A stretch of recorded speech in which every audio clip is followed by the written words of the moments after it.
नमस्कार। हम सब ये देखते हैं कि हम हमेशा कोई ना कोई अपना टारगेट बना लेते हैं और फिर कुछ दिन उस पर काम करते हैं और फिर उसको भूल जाते हैं, छोड़ देते हैं, बहाने बना लेते हैं, कुछ और अपने मन को समझा लेते हैं कि ये नहीं हुआ, ये नहीं है, उसने ऐसा कर दिया। दूसरों पे हम अपनी इस टारगेट को छोड़ने का भार डालने लगते हैं। ऐसा बहुत करना गलत है, क्योंकि मन के हारे हार है, मन के जीते जीत।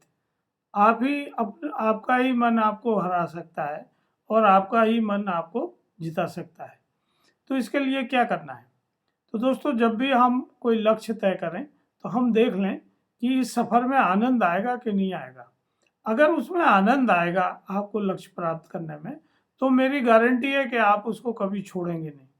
अगर अभी आपको आनंद नहीं आ रहा है और भविष्य में भी आपको आनंद नहीं आने वाला है, तो आप उसको कभी नहीं करेंगे, चाहे वो कितना ही ल्यूक्रेटिव हो, अट्रैक्टिव हो।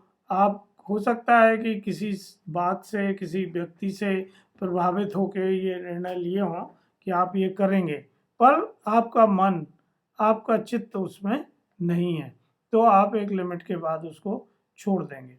तो खुद पर यकीन ही सफलता की चाबी है।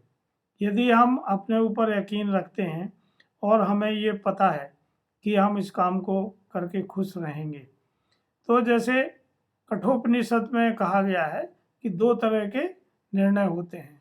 एक निर्णय को हम प्रेयस का निर्णय कहते हैं और दूसरे को हम श्रेयस का निर्णय करते हैं।